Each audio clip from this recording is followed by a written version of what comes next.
ओम नमः सिद्धेभ्यः।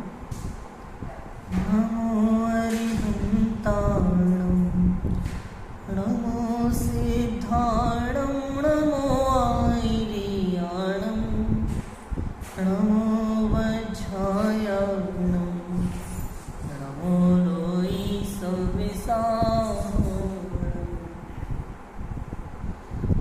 लक्ष्मी निवास निलयं विलीन विलयं निधाय हरिवीरम् आत्मानुशासनम् वक्ष्ये मोक्षाय भव्यानाम्। आचार्य गुरुभद्र स्वामी द्वारा विरचित आत्मानुशासन ग्रंथ। हमने धर्म की रक्षा की प्रेरणा दी थी आचार्य गुरुभद्र स्वामी ने श्लोक नंबर 19, 20, 21 में उदाहरणों के द्वारा अंत में 21वें श्लोक में कृषक के उदाहरण से धर्म की रक्षा की प्रेरणा दी थी कि गृहस्थ जीव भी घर के सारे कार्य करते हुए भी किस प्रकार धर्म की रक्षा कर सकता है, इस बात को समझाया गया था। आज 22वें नंबर के श्लोक में धर्म का फल बिना मांगे ही कैसे होता है, इस विषय में बताते हैं कि बिन मांगे ही धर्म का फल कैसे मिल जाता है। संकल्प्यं कल्पवृक्षस्य चिन्त्यं चिन्तामणिरपि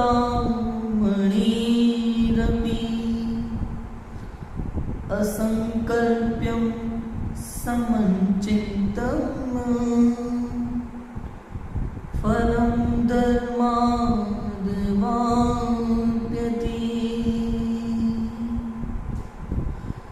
कल्पवृक्षरुचिन्तामणि संकल्पित चिंतित फल देती, किंतु धर्म से बिन संकल्प बिना चिंतन ही फल होती। कि कल्प वृक्ष और चिंतामणि जो है ना, जिसे सबसे उत्कृष्ट माना जाता है वृक्षों में, कल्प वृक्ष और रत्नों में चिंतामणि, वो भी यदि फल देते हैं तो हमें इच्छा करनी पड़ती है, मांगना पड़ता है, याचना करनी पड़ती है, तब फल मिलता है। आपके बिना मांगे, आपके बिना इच्छा के संसार में कहीं फल नहीं मिलता। कहते हैं ना, जैसा करते हैं वैसा फल मिलता है। बिना याचना के, बिना इच्छा के पूरे संसार में बिना प्रयत्न के कहीं फल नहीं मिलता। किंतु धर्म ही एक ऐसा भाव है जो बिना इच्छा के फल देता है। आप यदि सोचो कि धर्म किया तो इच्छा थी, कि अरे इच्छा थी तो धर्म नहीं था। आपने यदि लौकिक कामना से धर्म किया है तो वो धर्म नहीं था, वो अधर्म था। किंतु यहाँ तो कहते हैं जो धर्म करता है निर्वांछक रूप से, बिना किसी इच्छा के, बिना किसी वांछा के धर्म करता है, उसे बिना किसी इच्छा के, बिना कुछ मांगे ही सब कुछ मिलता है। सब कुछ मिलता है। जहाँ जिस चीज की आवश्यकता हो वहाँ वो चीज मिल जाती है अपने आप, बिना मांगे। आवश्यकता नहीं हो तो भी मिल जाती है। दुर्गम से दुर्गम स्थानों पर भी सुगम वस्तुएं प्राप्त हो जाती है, बड़ी सहजता से, धर्म के प्रभाव से। कल्प वृक्ष का फल तो संकल्प योग्य वचनों से याचना करने पर मिलता है, और चिंतामणि का फल भी चिंतवन योग्य मन द्वारा याचना करने पर मिलता है। परंतु धर्म से ऐसा अद्भुत फल मिलता है जो संकल्प और चिंतन योग्य नहीं है, अर्थात उसकी प्राप्ति के लिए संकल्प या चिंतन की आवश्यकता ही नहीं है।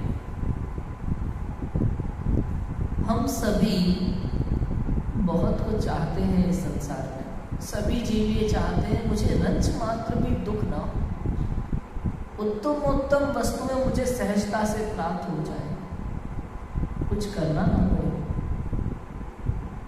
और सब मिल जाए। और वास्तविकता यही है, ऐसा ही होता है। किंतु हम ये सब सोचने के बाद भी शांत भाव को प्राप्त नहीं होते। कुछ ना कुछ करने लगते हैं, कहीं ना कहीं दौड़ने लगते हैं, भागने लगते हैं। दिन रात मन में बैठे बैठे भी व्यापार चलता रहता है, बैठे बैठे भी व्यापार चलता रहता है। शुभ अशुभ भावों में फंसे रहते हैं। थोड़ा भी शांत भाव मन को दे करके हम शांत नहीं बैठते। ऐसा लगता है जैसे सारी चिंताओं का भार मेरे सर पर आ गया है। पूरे जगत की चिंताएं हमने अपने सर पर ले रखी है। ऐसा लगता है जब कोई व्यक्ति ऑफिस में काम करने जाता है या विद्यालय में हम पढ़ने जाते हैं तो दिन बहुत सारी चिंताएं मन को घेरे रहती हैं। किसी ना किसी बात का डर रहता है। स्कूल में, विद्यालय में कोई प्रश्न हमसे पूछा गया तो उसका उत्तर हमारे पास होगा कि नहीं होगा। अरे तुमने प्रश्न पूछा कि नहीं पूछा वो बात की बात है, आपको उत्तर याद है कि नहीं याद वो बात की बात है, लेकिन चिंता पहले हो जाती है बिना किसी कारण के। बैठे बैठे बैठे बैठे हमें डर सताए रहता है, पता नहीं कौन सा। अगर हमारा ऑफिस का काम होता है तो दिन रात उसमें लगे रहते हैं, पूरा काम करने के लिए लगे रहते हैं दिन रात। और अगर नहीं होता है तो दुखी होते हैं, और हो जाता है तो सुखी नहीं होते, फिर आगे के काम के लिए दुखी होते हैं, उसके लिए चिंतित होते हैं। अरे थोड़ा आराम तो करो, थोड़ा विश्राम तो करो, अपने लिए थोड़ा समय तो निकालो। संसार के सारे कार्य चलते रहेंगे, चलते रहेंगे, चलते रहेंगे, कोई भी कार्य रुकता नहीं है। किंतु यदि हमने स्व की ओर नहीं देखा, अपने काम के लिए समय नहीं निकाला, तो द्वारा ये मनुष्य भाव मिलने वाला नहीं है। इसलिए कहा अभी तक के श्लोकों में आचार्य गुरुभद्र स्वामी ने कि इस मनुष्य जीवन का एकमात्र उद्देश्य क्या है कि वो धर्म है। संसार में तू बड़े से बड़े कार्य कर ले, उत्कृष्ट से उत्कृष्ट कार्य कर ले, किंतु यदि तूने धर्म नहीं किया तो समझ के कुछ नहीं किया, अपना भाव व्यर्थ गवा दिया, सारा समय बेकार चला गया, नष्ट हो गया। कुछ नहीं मिलने वाला है इस मेहनत से, इस पुरुषार्थ से। एक उदाहरण देता हूं। एक व्यक्ति है जो खूब मेहनत करता है, खूब मेहनत करता है, बहुत मेहनत करता है, बड़ा नाम है जगत में।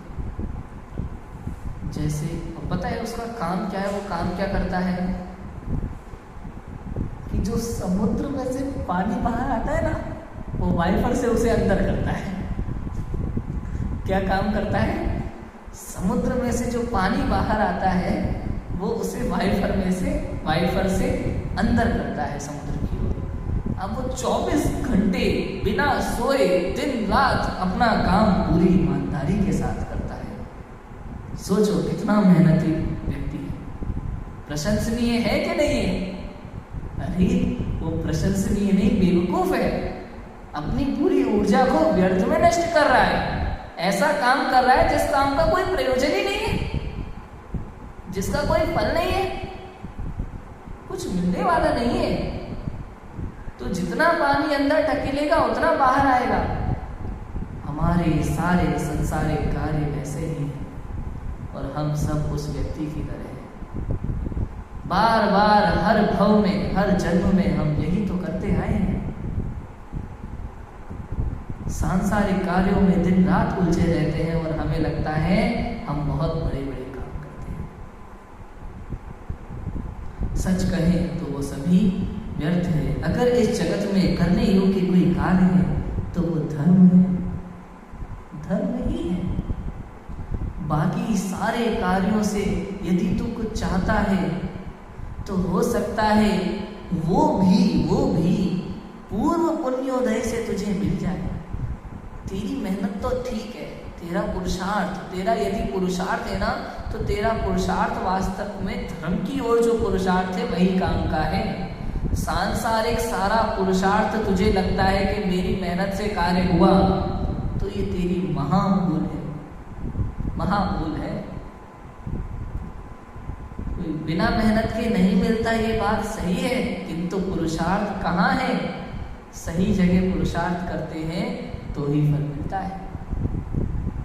यदि दिशा गलत हो तो कितना ही आगे चले जाओ, खूब दौड़ो, खूब बढ़ते रहो, कुछ मिलने वाला नहीं है। दिशा सही होना आवश्यक है। अगर दिशा सही नहीं है तो रुक जाओ, बैठ जाओ। अगर आपको बहुत सारे रास्ते दिखते हैं तो भागो मत, जल्दबाजी नहीं है, जल्दबाजी नहीं है। किसी ने स्टेटस डाला था फेसबुक पे कि मंजिल की ओर भागना है, मंजिल की ओर भागना है, मुझे जल्दी से जल्दी मंजिल तक पहुंचना है। मैंने कहा मंजिल तक पहुंचने की जल्दी मत करो, कहीं ऐसा ना हो कि गलत रास्ते पर निकल जाओ जल्दबाजी में। जल्दबाजी का काम शैतान का। खूब बारंबार विचार करके, मंजिल सबकी एक है, सुखी होना, किंतु रास्ते सबके अलग अलग हैं। तो खूब बारंबार विचार करके, सभी रास्तों को परख के, वहीं बैठ करके शांति से जब पूर्ण निर्णय हो जाए पक्का कि हाँ यही रास्ता सही है, भले हजारों लोग दूसरे रास्ते से जा रहे हो, किंतु आज हमारा पक्का निर्णय है, लक्षणों के द्वारा, आगम के द्वारा, विद्वानों के कथनों के द्वारा, स्वयं के चिंतन और निर्णय के द्वारा जब आज पक्का निर्णय हो जाता है कि यही रास्ता सही है, तब निशब्द होके चलो। ऐसे होते हैं ज्ञानी जी, उनको मिलता है धर्म का अद्भुत फल बिना मांगे ही। लोक में कल्प वृक्ष और चिंतामणि को उत्तम फलदायक कहा गया है, परंतु वे तो वचन और मन से याचना करने पर किंचित विषय सामग्री रूप फल देते हैं, लेकिन धर्म तो वचन और मन से भी अगोचर अद्भुत सुख रूप मोक्ष फल को देता है। इसलिए धर्म की प्राप्ति को कल्प वृक्ष और चिंतामणि से भी उत्तम जानकर उसके साधन में तत्पर रहना चाहिए। क्या लिखते हैं आचार्य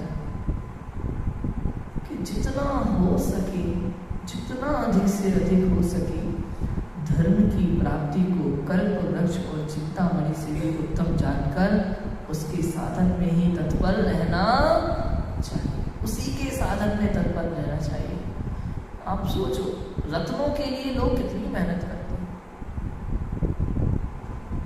आपको सच बताऊं, संसार में ऐसे बहुत से जीव हैं जो जैन नहीं है, अजैन है, बहुत उच्च पद पर है, किंतु वे धन नहीं चाहते, धन नहीं चाहते, वे सम्मान नहीं चाहते, वे नाम नहीं चाहते, चाहते हैं तो सत्य की खोज।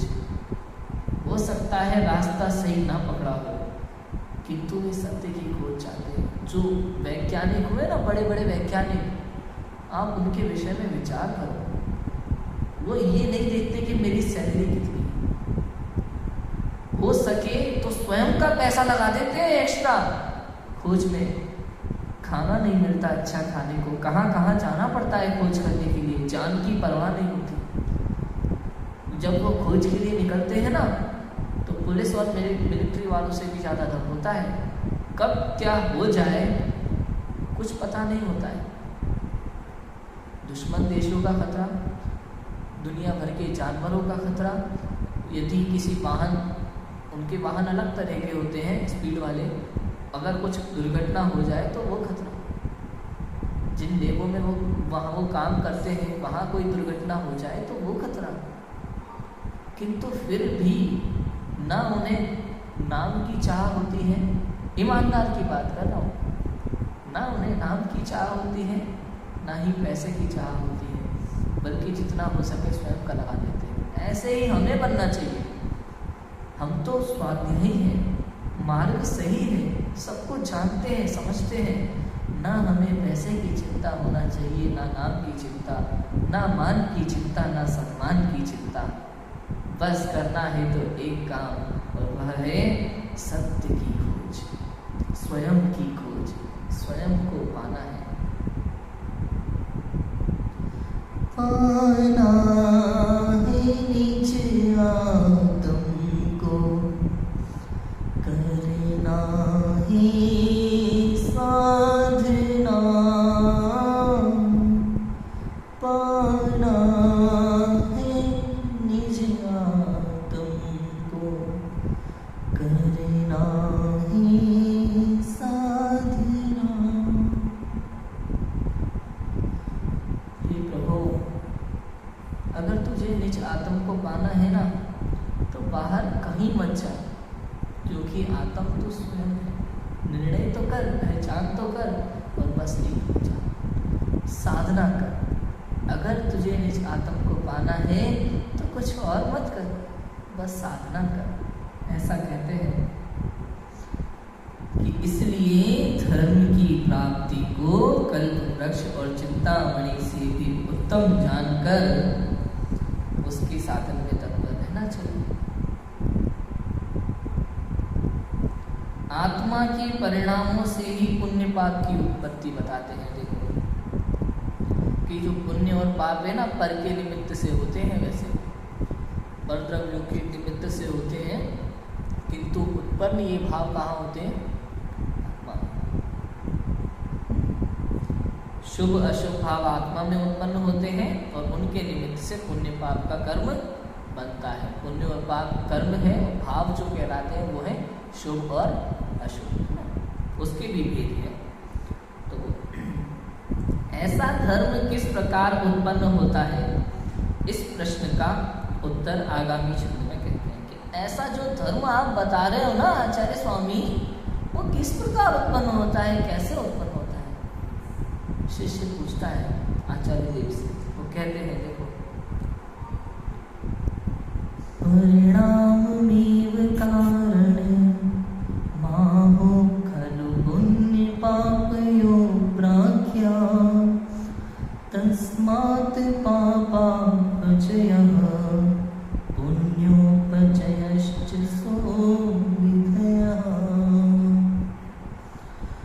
पुण्य पाप सब परिणामों से होता है, कहते बुद्ध जन, अतः सुविधि से पाप क्षय पुण्यार्जन करना सब जन। कहते हैं कि बुद्धिमान पुरुष निश्चय से आत्मा के परिणाम अर्थात भावों को ही पुण्य पाप का कारण कहते हैं। इसलिए भले प्रकार से पाप का नाश और पुण्य का संचय करना चाहिए। हमारा 23वां श्लोक चल रहा है। यहाँ आत्मा के भावों की बात कहते हैं कि आत्मा के परिणामों से ही पुण्य पाप का बंध होता है, और एक बात और कि आत्मा के परिणाम से ही वास्तव में निर्जरा होती है। सारी दुनिया में 2 तरह के भाव हैं। सारे दर्शन में, सभी धर्मों में 2 ही तरह के भाव बताए हैं। कौन कौन से? अशुभ भाव और शुभ भाव। कि अशुभ भाव से पाप का बंध होता है और शुभ भावों से पुण्य का बंध होता है। किंतु जैन दर्शन में आचार्यों ने 3 तरह के परिणाम बताए, अशुभ भाव, शुभ भाव और शुद्ध भाव।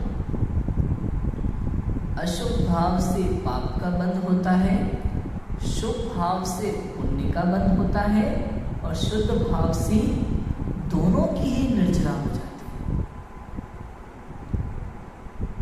अशुभ भाव, शुभ भाव या शुद्ध भाव, तीनों में से जीव के हर समय कोई ना कोई एक परिणाम तो रहता ही है सदैव। या तो उसके अशुभ परिणाम रहता है, या शुभ रहता है, या फिर शुद्ध रहता है। तीनों में से एक ना एक परिणाम रहता ही है प्रति समय। एक समय भी ऐसा नहीं आता कि जीव परिणाम रहित हो जाए। कोई ना कोई परिणाम साथ में हमेशा रहता ही है।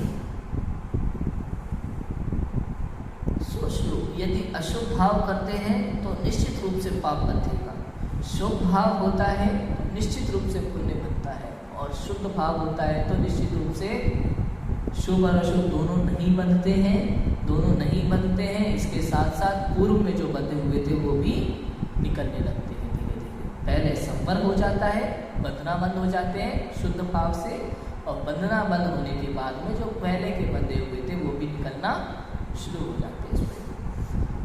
अगली बात कि ये जो 3 परिणाम है ना, ये किए नहीं जाते, ये हो जाते हैं। समझ में आया? बुद्धिपूर्वक कोई अशुभ भाव नहीं करता, बुद्धिपूर्वक कोई शुभ भाव नहीं करता, बुद्धिपूर्वक कोई शुद्ध भाव नहीं करता। ये तो पर के निमित्त से स्वयं हो जाते हैं, पूर्व कर्मों का निमित्त और वर्तमान समय में पर द्रव्यों का निमित्त नैमित्तिक संबंध होता है। तब जब ऐसी सामने घटना घटती है, पूर्व कर्मों के उदय के अनुसार वर्तमान में कोई ऐसी घटना घटती है कि इस तरह के परिणाम हो जाते हैं, और उसी समय यदि हमारा पुण्य का उदय हो, मंद कषाय का भाव हो, तो ऐसा होता है कि वर्तमान की घटी बुरी घटना का भी हम पे असर नहीं होता और हमारे भाव निर्मल होते हैं, तो नया कर्म नहीं बनता। वरना जैसे पूर्व कर्म के उदय से आज मुझे कोई डांटने वाला है, मारने वाला है, मुझ पर कोई क्रोध करने वाला है, तो मुझे पुनः क्रोध आ जाता है। तो पूर्व कर्म के उदय से मैंने जो आज सहा, आज वापस मैंने क्रोध करके पुनः नया कर्म बांध लिया, फिर से आगे मुझे दुखी होना पड़ेगा, फिर वो उदय में आएगा। अब इसको रोकने का एक ही तरीका है कि वर्तमान में होने वाली घटनाओं के आनंद लो, मजे लो, गुस्सा मत करो। इसलिए मैं इन सब बातों को समझ करके मैं तो बहुत खुद पर नियंत्रण करने लगा हूँ। जब जब कोई मुझे डांटता भी है ना, तो मैं हंसने लगता हूँ अंदर ही अंदर में। कोई बात नहीं, इसका मतलब ये नहीं है कि मैं उनका मजाक बना रहा हूँ अपने अंदर में, नहीं, मुझे पता है वो भी जीव है, वो अपना कार्य कर रहे हैं, किंतु वो उनकी समझ के अनुसार मुझे डांट रहे हैं और मेरे पूर्व कर्म के अनुसार वो निमित्त बन रहे हैं। मुझे क्या करना है? मुझे किसी और की बात पर ध्यान नहीं देना, बस मजे लेना है, आनंद लेना है, हंसते रहना है, खिलखिलाते रहना है, अपनी मस्ती में मस्त रहो। सुख आती है, दुख आती है, सुख आती है, दुख आती है, इन आते जाते सुख दुख में हम मस्त रहते हैं, हम मस्त रहते हैं। ऐसे ही रहना चाहिए, मस्त रहना चाहिए। कैसे भी, कुछ भी, कैसी भी घटना घटे, कोई हम पे कितना भी चिल्लाए, आनंद लो, मजे लो। बस एक बात का ध्यान रखो कि कहीं मैं गलत तो नहीं हूँ। इस बात का विचार बारंबार होना चाहिए। अपनी गलती सुधारना हमारा कार्य है, अपनी गलती सुधारना हमारा कर्तव्य है। हम कहीं गलत तो नहीं है, इस बात का विवेक 24 घंटे दिमाग में होना चाहिए। 24 घंटे कहीं भी जैन धर्म के विरुद्ध कोई कार्य ना हो बस, और किसी जीव को मेरी वजह से हानि ना हो, इस बात का ध्यान रखना हमारा कर्तव्य है। समझ आया? देखो पढ़ते हैं।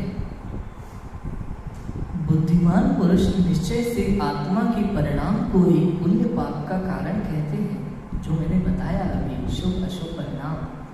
इसलिए भले प्रकार से पाप का नाश और पुण्य का संचय करना चाहिए। उनका कहने का अर्थ है कि जब तक कोई जीव अज्ञानी है, मिथ्या दृष्टि है, उसके शुद्ध भाव नहीं होता है, तो कम से कम वो पाप से बचकर उसे पुण्य का संचय करना चाहिए। पुण्य का संचय करना चाहिए ये सोच के नहीं कि मेरे लिए ये पुण्य काम आएगा, नहीं। अरे मुझे कोई पाप नहीं करना, अगर पाप नहीं करेगा तो फिर क्या करेगा? पुण्य, क्योंकि एक समय में एक ही परिणाम रहते हैं। अगर तू पाप छोड़ना चाहता है तो पुण्य कर, समझ में आया? यदि पुण्य करना चाहता है तो पाप छोड़, दोनों में से एक ही रहेगा। और यदि मोक्ष जाना चाहता है, सुखी होना चाहता है, भगवान बनना चाहता है, तो पुण्य पाप दोनों से बुद्धि हटा ले और शुद्ध भाव की ओर आ जाए। कुछ लोग शरीर की सामर्थ्य न होने पर, कुछ लोग धनाधिक न होने पर और कुछ लोग अन्य सहायक न होने पर धर्म साधन नहीं होता ऐसा मानते हैं, परंतु यह उनका भ्रम है। तुम पर को दोष देकर उपदेश को निरर्थक मत करो। सुनो, पुण्य और पाप का कारण परिणाम ही है, क्योंकि दूसरों के द्वारा पुण्य पाप उत्पन्न नहीं होते, अपने ही परिणामों से पुण्य पाप उत्पन्न होते हैं। इसलिए तुम्हें अशुभ परिणाम छोड़कर पाप का नाश और शुभ परिणाम करके पुण्य का संचय करना चाहिए। अर्थात जो जीवों को लगता है कि मेरे पास धन नहीं है, मेरी दशा बहुत खराब है, मैं क्या करूं, कैसे धर्म करूं? हे प्रभु, धर्म करने के लिए धन की आवश्यकता नहीं है, धर्म करने के लिए समय की आवश्यकता नहीं है, धर्म करने के लिए मंदिर जाने की आवश्यकता नहीं है, धर्म करने के लिए कुछ भी करने की आवश्यकता नहीं है। अगर तू धर्म को समझना चाहता है तो स्वयं को समझ ले।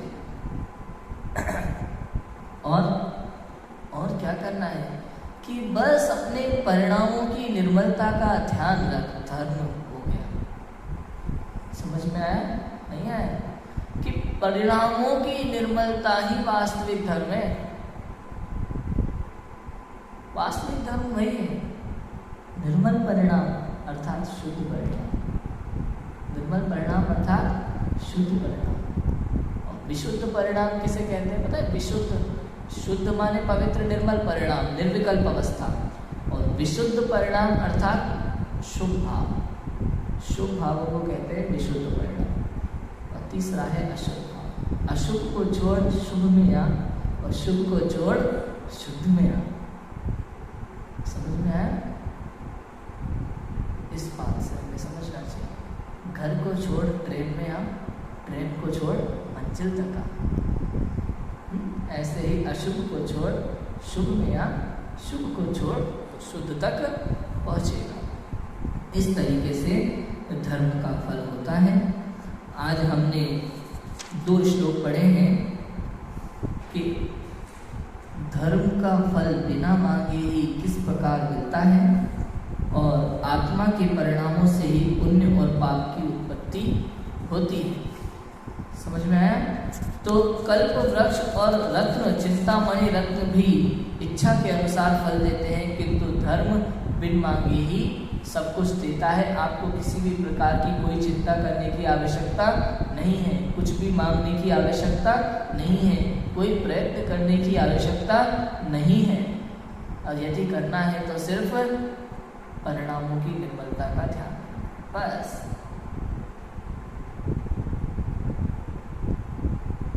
वास्तव में हम धर्म को करने से लेकर के जोड़ते हैं।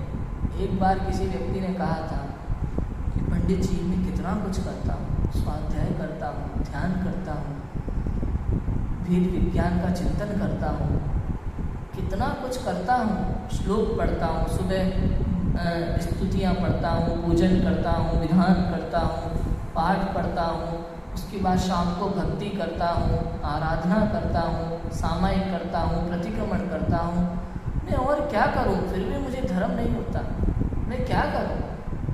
हे प्रभु, तू करना छोड़ पहले। अभी भी तू ये चाहता है कि क्या करूँ? इतना करने के बाद भी तू अभी भी कहता है कि क्या करूँ? हे प्रभु, कुछ करने का नाम धर्म नहीं है, बल्कि नहीं करने का नाम धर्म। कुछ करने का नाम धर्म नहीं है, बल्कि नहीं करने का नाम धर्म है। ये करना छोड़ दे,